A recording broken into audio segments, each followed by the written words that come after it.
जय श्री राम।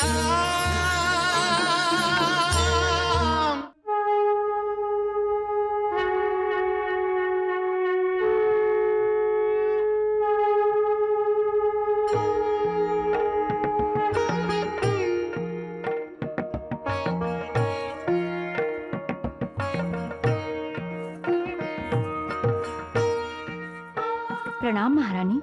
चारों राजकुमार अयोध्या के निकट पहुंच चुके हैं। सच?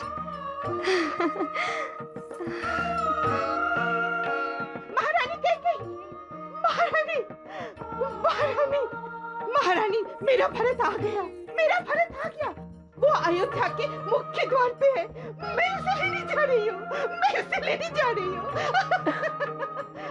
मेरा भरत आ गया, मेरा भरत आ गया, मेरे बच्चे। राजकुमारों को लिए यूं आ गए सुमंत, पुष्पों का मेला लिए जो ऋतुराज बसंत। प्रतीक्षा का अंत होने जा रहा है। मेरा राम आ रहा है।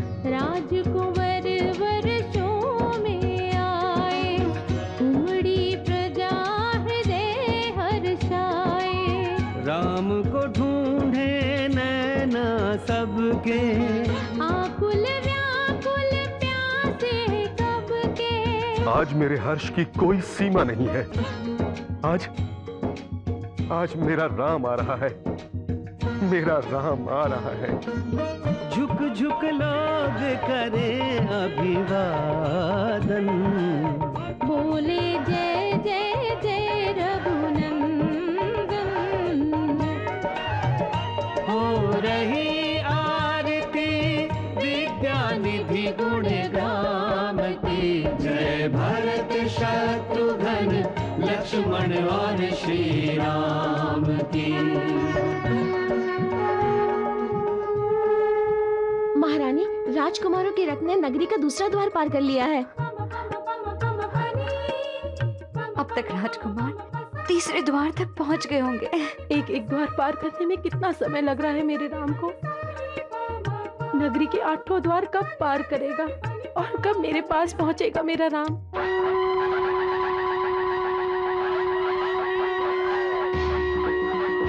अरे हटो हटो, अरे चुप रहो। मेरे भरत की जय जयकार करो। रघुकुल के राम के चेहरे का सचमुच रघुकुल का दीपक है राम।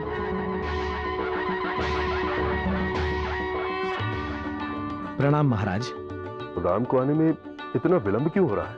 महाराज, अयोध्या नगरी राजकुमारों को देखने के लिए उमड़ पड़ी है। रथ को आगे बढ़ने के लिए रास्ता ही नहीं मिल रहा। शीघ्र आ जाओ राम। तुम्हें देखने के लिए मेरा दिल बेचैन हो रहा है पुत्र। शीघ्र, अति शीघ्र आ जाओ। सुमन, रथ रोको, रथ रोको, रथ रोको। मुझे मेरे भरत से मिलना है। रथ रोको।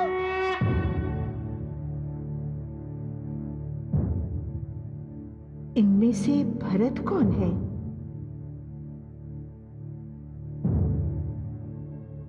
मंत्रा, कैसी हो तुम? मैं ठीक हूँ राम। पहले मैं अपने भरत से मिल लूं। भरत, तुम्हें तो मेरा नाम भूल गया होगा भरत। हाँ? नहीं मंत्रा, मुझे तो सबकी याद आती थी। तुम शीघ्र राजभवन में चलो। मैं तुम्हारी पसंद की लड्डू बनाती हूँ। ये क्यों हंस रहे भरत? क्योंकि ये भरत नहीं, राम भैया है मंथरा। मंथरा, भरत भैया ये हैं।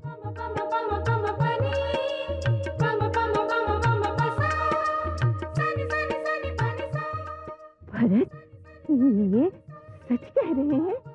हाँ मंथरा, मैं राम हूँ। ये भरत है, ये लक्ष्मण है और ये शत्रुघ्न है।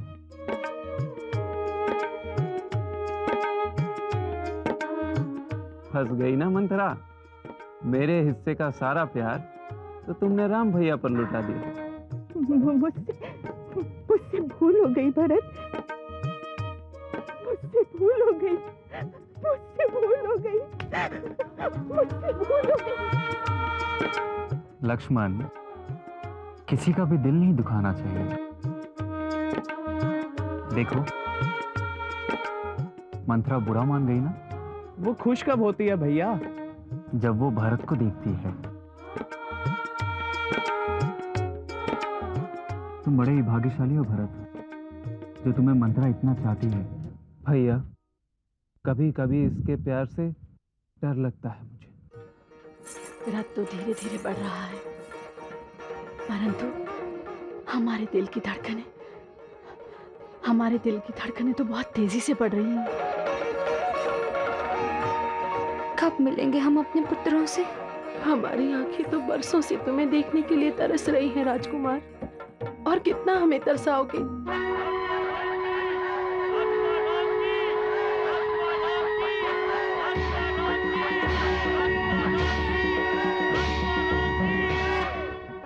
महारानी जी, राजकुमार राजभवन में आ चुके हैं। आ गए? जी। मेरा राम आ गया, मेरा राम आ गया। अरे तुम यहाँ क्या कर रही हो? ये दीपक जलाओ, ये फूल सजाओ इसमें। लेकिन क्या महारानी? मैं अपने राम के सामने जाऊंगी कैसे? कहीं मेरे राम को मेरी नजर ना लग जाए।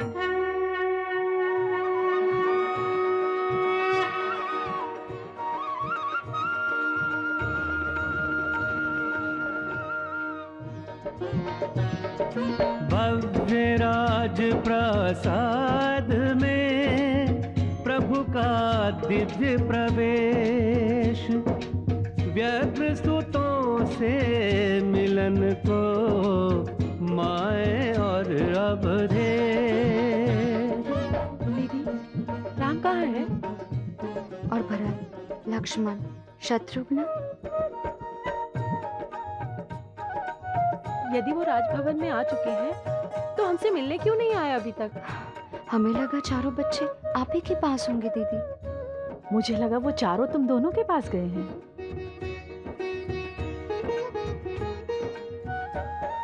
तो फिर बच्चे गए कहाँ? गुरुदेव उन्हें महाराज के पास ले गए होंगे।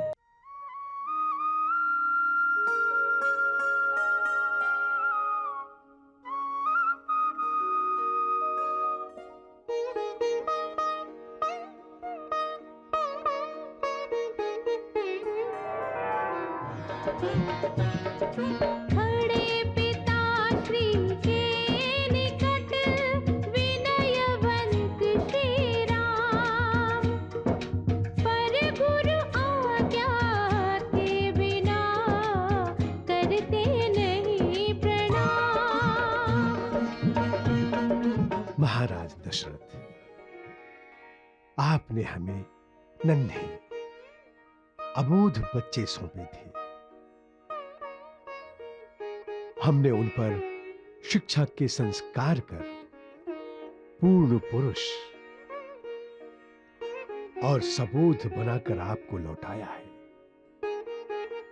महाराज, आपके ये चारों पुत्र विद्या विभूषित हुए हैं। वेद, वेदांत, धर्म नीति, राजनीति और अर्थशास्त्र में पारंगत हुए हैं।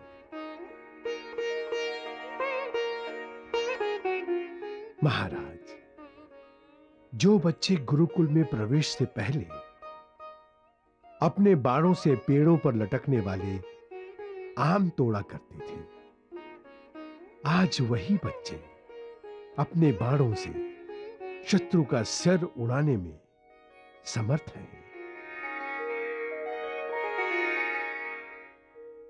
राम,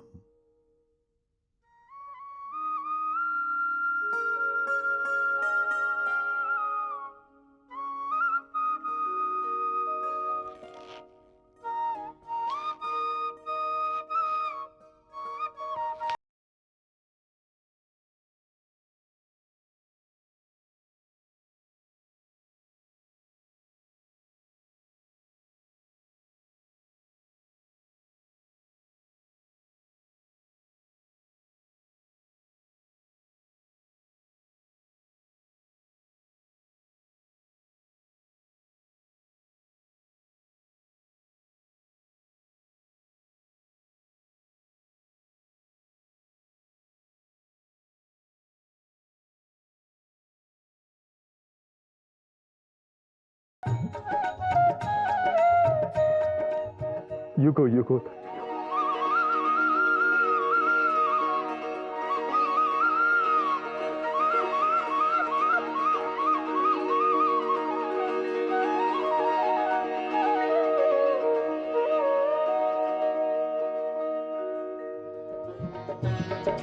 गुरु आज्ञा से राम ने पितु पद छुए सहर्ष, राम आज्ञा से अनुज अब करे पिता पद स्पर्श। ईश्वर तुम सबको दीर्घायु प्रदान करे।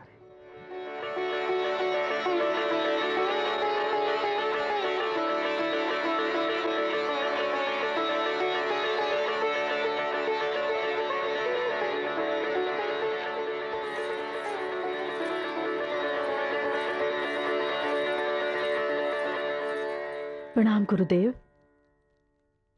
कल्याण हो। क्षमा कीजिएगा गुरुदेव, हमसे और प्रतीक्षा नहीं हुई।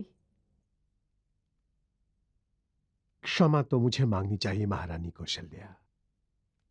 राज शिष्टाचार के कारण मैं राम, भरत, लक्ष्मण और शत्रुघ्न को अपनी माताओं के पास नहीं ला सका। राम, तुम्हारे तीनों माताओं के चरण तुम्हारी वंदना की प्रतीक्षा कर रहे हैं। कल्याण हो।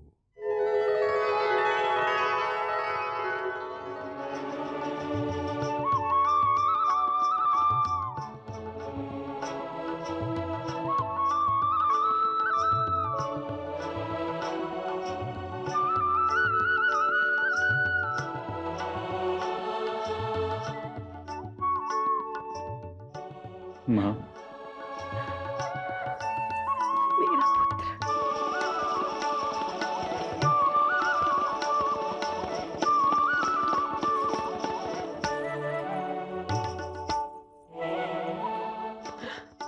मेरा बेटा राम।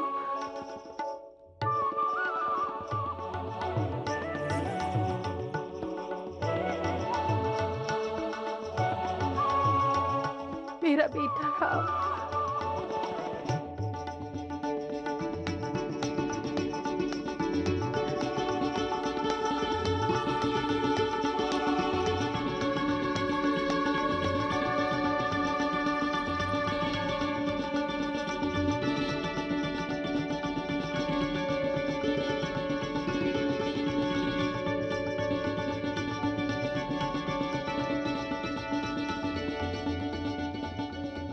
आयुष्मान भव राम।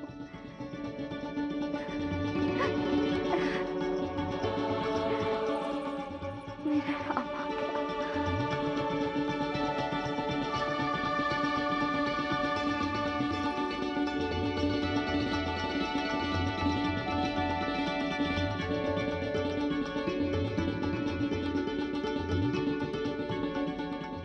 राम,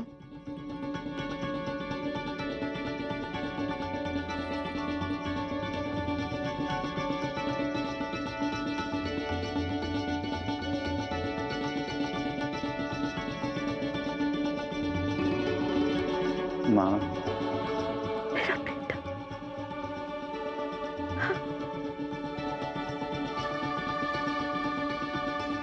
चुप चुप जियो मेरे बेटे, चुप चुप जियो।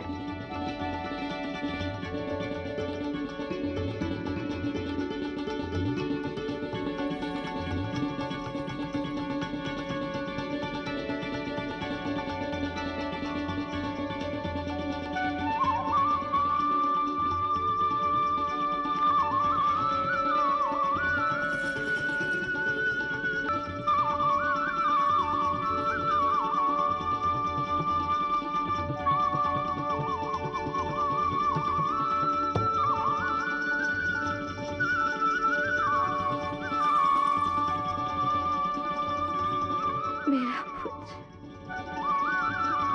जीते रहो पुत्र।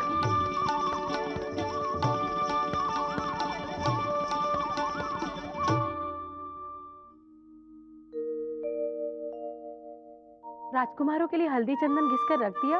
जी महारानी। नहाते समय उन्हें उपटन भी लगाना। उपटन में चंदन की ऐसी मात्रा मिलाना कि उनकी शरीर की सुगंध से ही हमें पता चल जाए कि हमारे बेटे आ रहे हैं। नहीं सोमनाथ जी, इनमें से तो कोई भी वस्त्र हमें पसंद नहीं आए। हमारे राजकुमारों के लिए हमें ऐसे वस्त्र चाहिए जिन्हें वो पहन के गुरुकुल भूल जाएं और माँ के ममता का अनुभव करने लगे। खीर अवश्य बनवाना। मेरे लक्ष्मण शत्रुघ्न दोनों को खीर बहुत पसंद है। राम भरत उन दोनों की पसंद का भी पूरा ध्यान रखना। और हाँ, भोजन इतना स्वादिष्ट, इतना सुगंधित होना चाहिए कि भोजन की सुगंध से मेरे चारों बच्चों की भूख बढ़ जाए।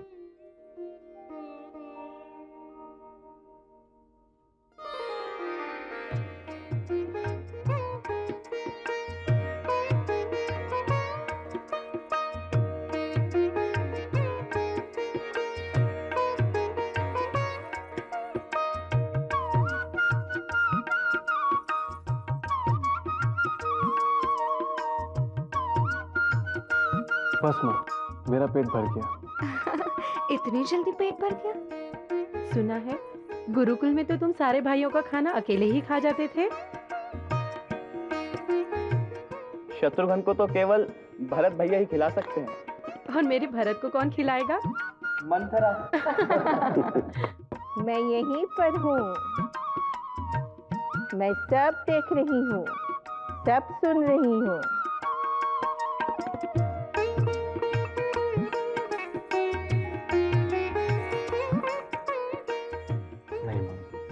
थोड़ा सा खा लो राम। बस माँ। तुम खाओगे तो तुम्हारे भाई भी खाएंगे।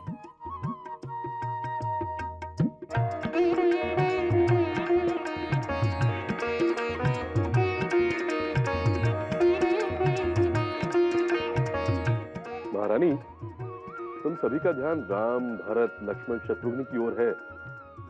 कोई मुझे भी तो खिलाओ। क्या?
कौशल्या, तुम यहाँ? क्या कर रहे हैं? मैं वो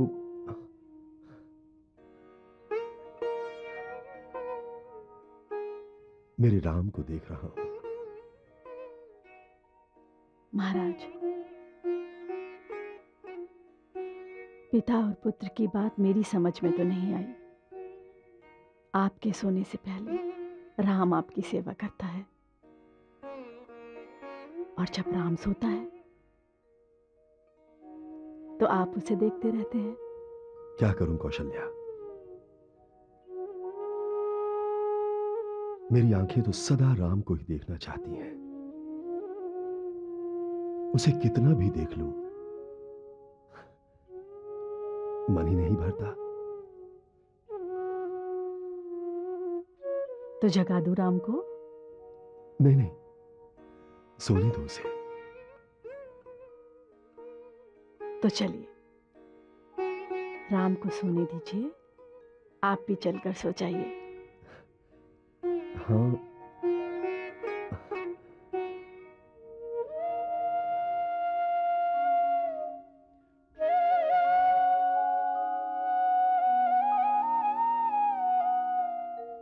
बोलिए महाराज।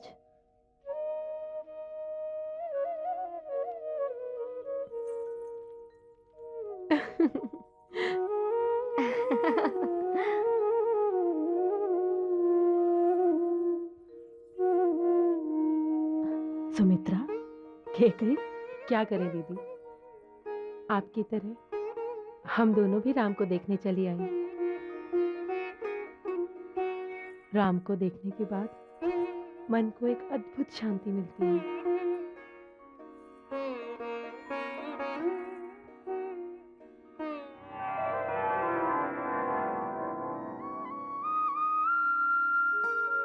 ऐसा लग रहा है मानो साक्षात भगवान विष्णु ही निद्रा देवी की आराधना कर रहे हैं। राम बिना नहीं जाए जिया, बिन राम कहीं भी जिया नहीं रहले। रात हो दिन हो अहलिया सा भाग्य है, रात हो दिन हो अहलिया सा भाग्य है। राम का दर्शन चाहिए पहले, राम के रूप में विष्णु दिखे मुझे। पागल कोई कहे तो कह ले, मैं तो हूँ अपने राम का पागल। पागल कोई कहे तो कह ले। जय श्री राम।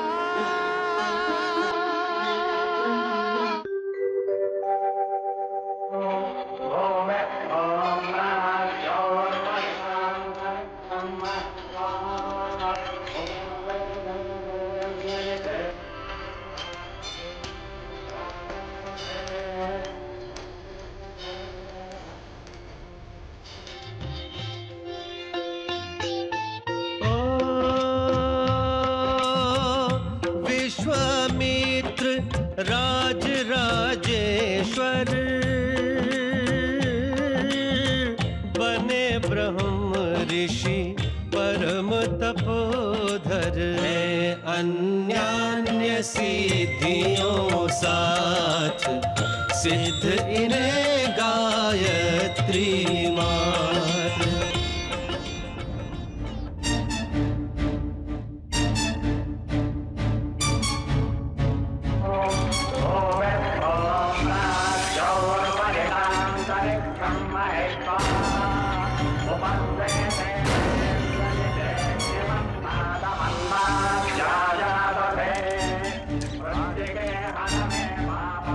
मुझे मंत्रोच्चार सुनाई दे रहा है। मुझे भी सुनाई दे रहा है। चलो।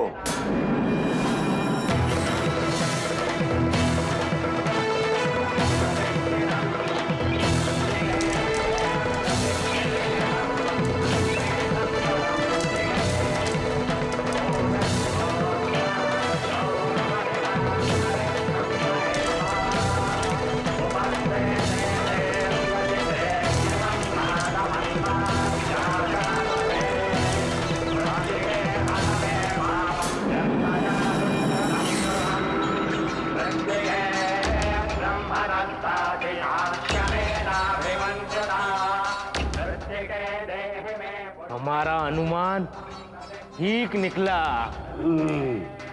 अब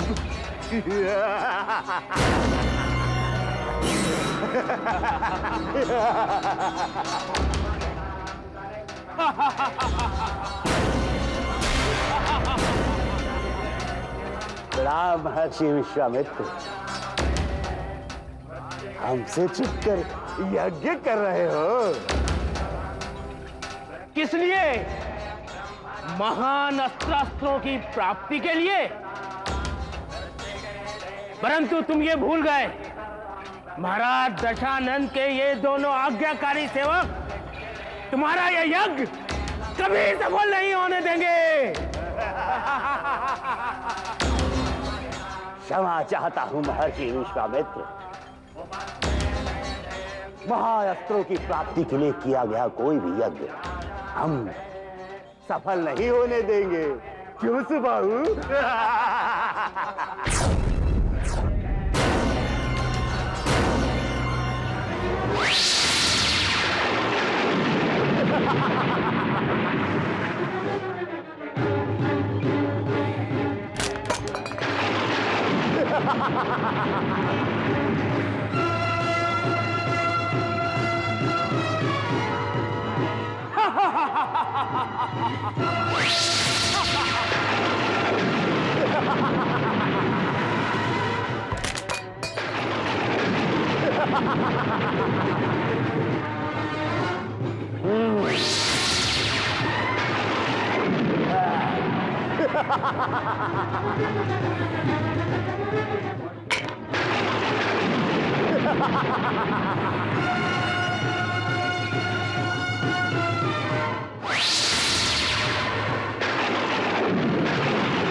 यज्ञ नहीं हुआ तो आणविक अस्त्रों का निर्माण कैसे होगा?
महर्षि।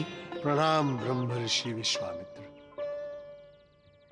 महर्षि, स्वार्थवश पूछ रहा हूं। मैंने आपके आश्रम में एक दिव्य तेज के दर्शन किए थे, वो कौन है? आप जिस तेज पुंज की बात कर रहे हैं वो राम है ब्रह्मर्षि, अयोध्या नरेश महाराज दशरथ के ज्येष्ठ पुत्र। महर्षि, मेरी तपोभूमि मेरे लिए अर्थहीन हो रही है। ऐसा क्यों है ब्रह्मर्षि?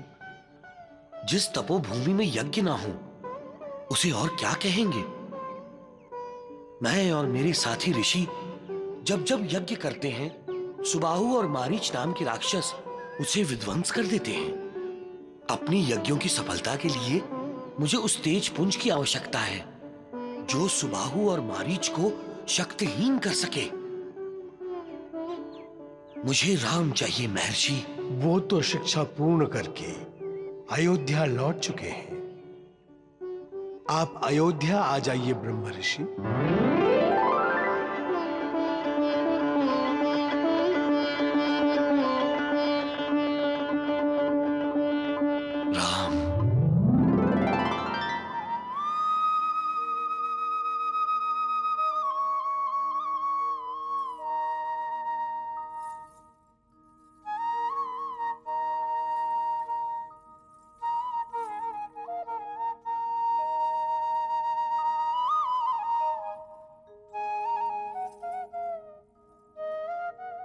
कौशल्या, राम को स्वयं खाने दो, अब यह बच्चा नहीं रहा।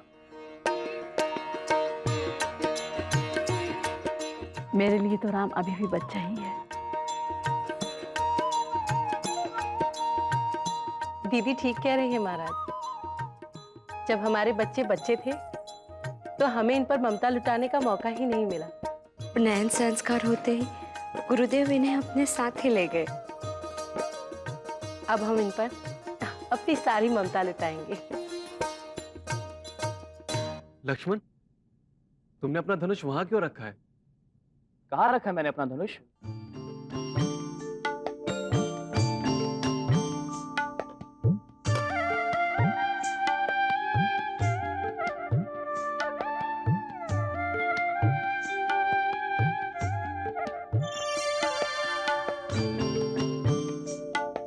देखो माँ, शत्रुघ्न ने फिर मेरी खीर खा ली। लक्ष्मण, ये लो, ये खीर तुम खा लो। हाँ भैया, ये ठीक है। ला मुझे तो मैं दे देता हूँ।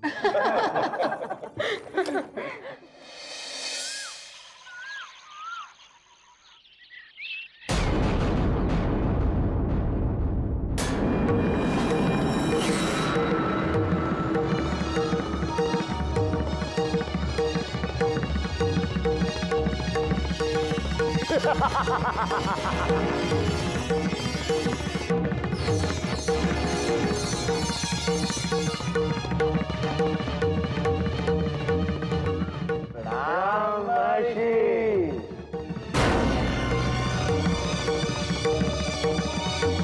कहाँ जा रहे हो महर्षि विश्वामित्र? यज्ञ करने का विचार छोड़ दिया क्या?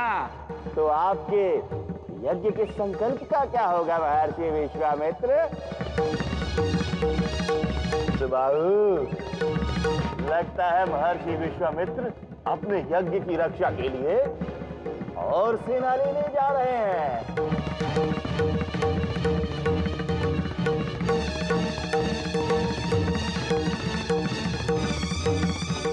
महर्षि, कितनी भी सेना लाइए, किसी भी राजा को लाइए, लेकिन हम आपका यज्ञ सफल नहीं होने देंगे।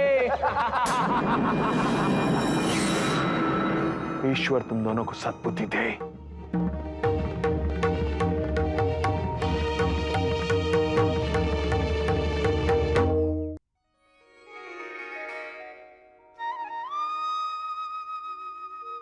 गुरुदेव, मैं राम की राज्यसभा के कामकाजों में रुचि बढ़ाना चाहता हूं, ताकि आपकी दी हुई शिक्षा का उपयोग अयोध्या की भलाई के लिए शीघ्र से शीघ्रतम हो सके। आपने बहुत अच्छा सोचा है अयोध्या नरेश। प्रणाम महाराज। प्रणाम गुरुदेव।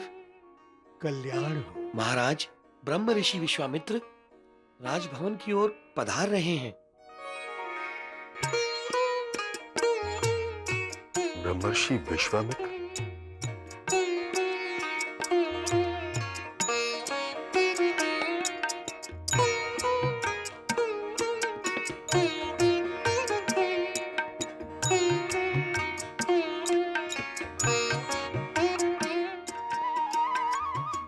प्रणाम ब्रह्मर्षि। आयुष्मान। आपके आगमन से आज ये अयोध्या धन्य हुई। आइए, इस रघुवंशी को आपकी सेवा करने का अवसर प्रदान कीजिए।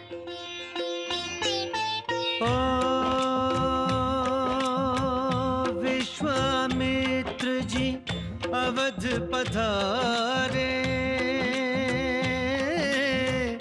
आप पहुँचे दशरथ के द्वारे। निज सिंहासन पर दे स्थान, दशरथ ने किया ऋषि सम्मान। ओ दशरथ ऋषि के चरण पखारे, विनयाचार वशिष्ठ निहारे। इस कारण आए मुनिनाथ, गुरु वशिष्ठ को केवल ज्ञात। ब्रह्मर्षि, अयोध्या के राजभवन में आपकी उपस्थिति से आज हम अनुग्रहित हुए। अयोध्या नरेश, सब कुशल है ना? राजन, जिन शत्रुओं पर विजय प्राप्त की है वो फिर से सिर तो नहीं उठा रहे हैं। और महर्षि वशिष्ठ का वरद हस्त तुम्हारे सिर पर होने का अर्थ है तुम्हारे सारे धार्मिक कार्य ठीक ढंग से चल रहे हैं। तुम्हारी प्रजा खुश है, सुखी है। इसका अर्थ है तुम प्रजापालक राजा हो। अयोध्या के खेत हरे भरे हैं। इसका अर्थ है ईश्वर की कृपा है तुम पर। राजन, तुम्हें किसी के भी, इस विश्वामित्र के भी अनुग्रह की आवश्यकता नहीं है, किंतु तुम्हारे अनुग्रह की आवश्यकता हर किसी को है, इस विश्वामित्र को भी। आप मुझे लज्जित कर रहे हैं ब्रह्मर्षि। आप हमारे पूज्य हैं। आप केवल आज्ञा दीजिए। आपके मुखारविंद से जो भी शब्द निकलेगा उसे पूरा करना मेरा धर्म होगा। सोच लो राजन। इसमें सोचना कैसा ब्रह्मर्षि? यह रघुवंशी दशरथ का वचन है और रघुवंशी अपने वचन को अपने प्राणों से भी अधिक महत्व देते हैं। इसीलिए तो मैं तुम्हारे पास आया हूं राजन। तो फिर आज्ञा दीजिए महर्षि, मैं आपकी क्या सेवा करूं? अयोध्या आने का आपका क्या प्रयोजन है? भूमि, गोधन, हीरे, माणिक, मोती, सोना, चांदी।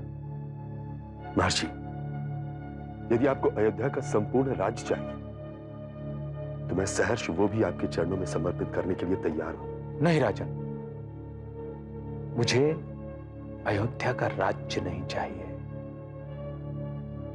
मुझे अयोध्या का राजपुत्र राम चाहिए।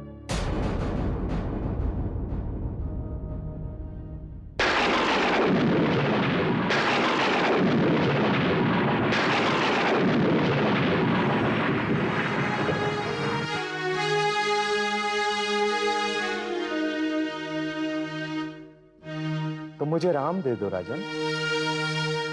राम? मारीच और सुबाहु नाम के दो राक्षस हैं जो दशानन रावण के गुप्तचर हैं। वो मेरा यज्ञ पूरा नहीं होने दे रहे हैं। बार बार मेरे यज्ञ को ध्वस्त कर रहे हैं। मैंने यज्ञ दीक्षा ली है, इसलिए मैं उन दोनों अधर्मी राक्षसों को श्राप नहीं दे सकता, उनका विनाश भी नहीं कर सकता। इसलिए उन दोनों पापियों का विनाश करने के लिए मुझे राम दे दो राजन। राम को दे दो, परंतु ब्रह्मर्षि, राम तो अभी छोटा है। हर माता पिता को अपने बच्चे बड़े होने के बाद भी छोटे ही लगते हैं। परंतु ब्रह्मर्षि, आप ही सोचिए, उन भयंकर राक्षसों का सामना राम कैसे कर सकेगा? आप अपने यज्ञ की रक्षा के लिए मेरी पूरी सेना ले जाइए। उसका कोई लाभ नहीं है राजन। मगध नरेश ने 1 सहस्त्र सैनिक मेरी यज्ञ की रक्षा के लिए भेजे थे, किंतु सुबाहु और मारीच ने उन्हें मृत्यु के मुख में भेज दिया। तो फिर आपके यज्ञ की रक्षा के लिए मैं स्वयं आपके साथ चलूंगा। महर्षि, उन मायावी राक्षसों से लड़ने में राम सक्षम नहीं है। राजन, तुम तो व्यर्थ ही चिंता कर रहे हो। राम की योग्यता और क्षमता पर संदेह मत करो। तुम्हारा राम तो एक दिव्य आत्मा है, साक्षात परमेश्वर का अंश है। उन मायावी राक्षसों पर विजय पाने के लिए उसने भूलोक पर जन्म लिया है। राम को बुलाओ राजन। नहीं ब्रह्मर्षि, नहीं।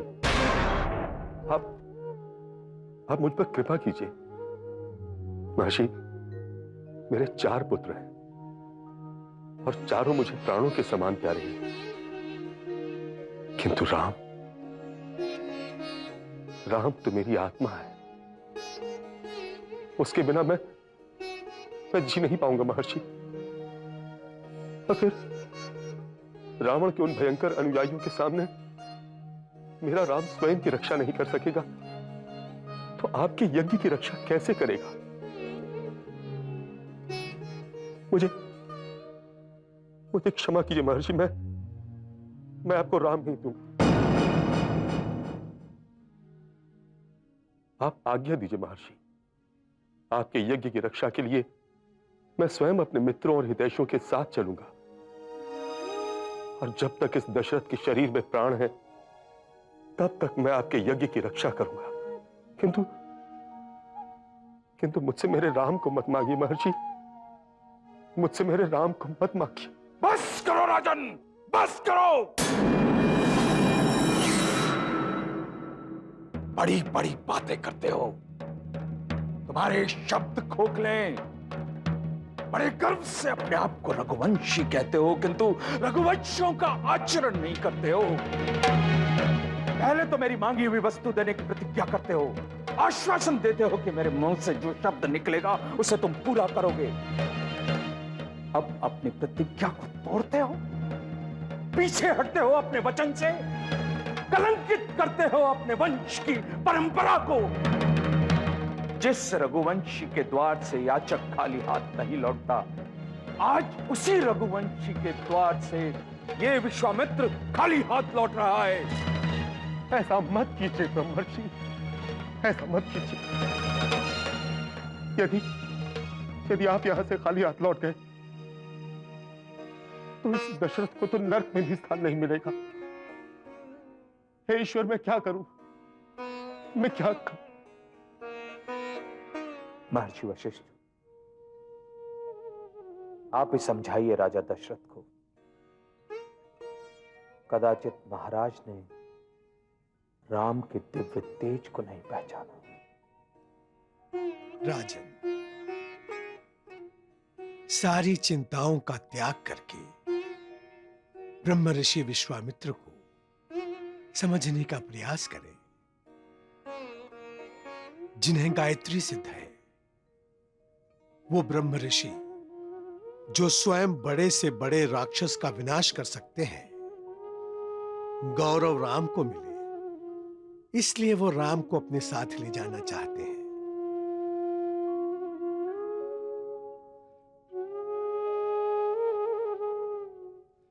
राजन, महर्षि विश्वामित्र स्वयं एक महान वैज्ञानिक हैं। इन्हें महाअस्त्रों का ज्ञान है। इनके पास आणविक अस्त्र भी है। ये राम पर अनुग्रह करके उन्हें महाअस्त्रों का, आणविक अस्त्रों का ज्ञान देना चाहते हैं। मारीच और सुबाहु को मारना तो मात्र एक बहाना है, और ये कार्य गुप्त रूप से होना चाहिए।